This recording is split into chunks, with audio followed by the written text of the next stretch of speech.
Concernant maintenant les pratiques commerciales. Alors, c'est le moment de parler de la DGCCRF, Direction générale de la concurrence, de la consommation et de la répression des fraudes. Il s'assure que toutes les pratiques commerciales soient loyales et transparentes, y compris dans le secteur du service juridique. Donc en fait, le DGCCRF, c'est un organe qui va s'occuper de la répression des fraudes et vraiment vérifier, contrôler que les informations soient loyales et transparentes et qu'on ait des pratiques commerciales saines en France pour toutes les entreprises, et y compris dans le secteur juridique, qui s'ajoute à la réglementation de la CNIL, RGPD et la déontologie pour l'avocat. D'autant plus si vous vous adressez à des consommateurs particuliers qui sont bien entendu très protégés de ce point de vue-là. Donc voilà ce qu'il y a d'important à considérer concernant les pratiques commerciales loyales. Concernant la publicité et les communications, elles doivent être toutes loyales, on l'a dit au début, c'est-à-dire que la description des compétences des services que vous proposez doit être faite de manière factuelle. On ne peut pas faire de promesses non fondées, rarement faire des promesses d'ailleurs, mais en tout cas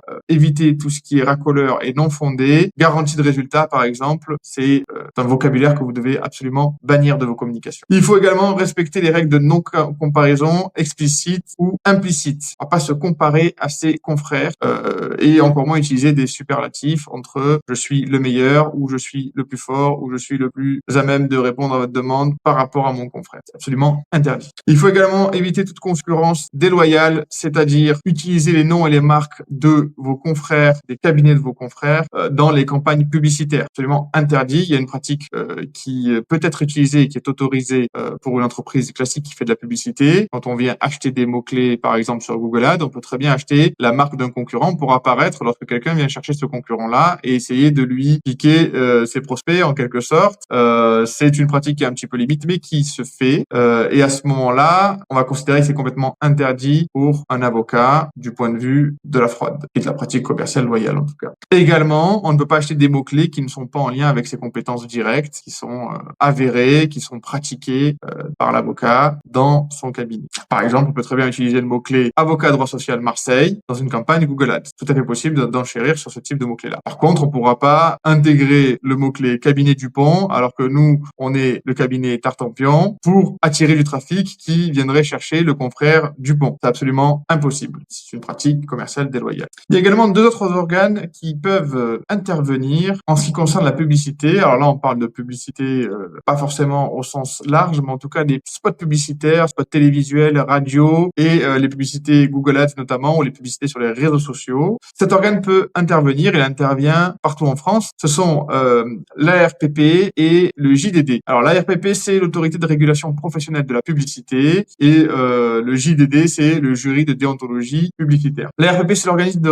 régulation professionnelle de la publicité en France. Donc elle régit, je recommence. L'ARPP, c'est l'organisme de régulation professionnelle de la publicité en France. Donc elle rédige des recommandations avec des représentants de toute profession publicitaire, que ce soit des annonceurs, des agences et des médias. Donc la publicité que vous faites ne doit notamment pas dénigrer, être agressive ou déloyale, tromper ou induire en erreur, choquer ou heurter, nuire à des individus, par exemple d'incitation à des comportements qui sont nocifs, ou nuire à la société dans son ensemble. Sur ce champ d'action-là que l'ARPP peut intervenir. Elle intervient de deux manières. Elle peut s'auto-saisir pour venir contrôler et constater un manquement dans une diffusion publicitaire sur un message publicitaire d'un cabinet d'avocats ou d'une entreprise d'ailleurs. La deuxième chose, c'est toute personne morale ou physique peut saisir le JDD, donc le fameux jury de déontologie publicitaire, s'il constate que une recommandation de l'ARPP n'est pas respectée dans un spot publicitaire, dans un message publicitaire. Et à ce moment-là, le JDD sera tenu d'intervenir et de faire respecter et faire en sorte que le spot, le message publicitaire se conforme à la loi et en tout cas à la déontologie publicitaire. Concernant la communication et la gestion des profils sur les réseaux sociaux. Globalement, ça va être les mêmes règles de déontologie et législative que pour la publicité et toute communication sur Internet. C'est ce qu'on a vu tout à l'heure. Quelques recommandations cependant à ce sujet-là. Il y a des bonnes pratiques à avoir. On publie des contenus qui vont être plutôt éducatifs. C'est préférable. Analyse juridique, évolution légale sur des jurisprudences ou que sais-je encore sur le domaine juridique. Il faut toujours maintenir une approche professionnelle et ne pas mélanger du contenu sur des profils, par exemple, personnels et professionnels. Il faut toujours que vous soyez clairement identifié en tant que professionnel et que vos contenus, en tout cas quand vous parlez au nom de votre cabinet ou au nom de votre structure juridique, que vous soyez systématiquement identifié comme le professionnel. Ne jamais mélanger votre opinion personnelle, vos contenus personnels qui vous concernent avec vos communications professionnelles. Et également, toutes les images et les illustrations que vous allez utiliser doivent être conformes aux principes déontologiques et légaux, bien entendu. C'est également valable dans les communications dites publiques sur les réseaux, mais aussi dans les messages privés que vous pouvez envoyer entre utilisateurs dans les réseaux sociaux. Merci d'avoir regardé cette vidéo et merci de suivre cette formation. Sachez que si vous voulez aller plus loin ou si vous avez des questions, vous pouvez contacter un expert de chez Digital Power directement en cliquant sur le lien en dessous de cette vidéo.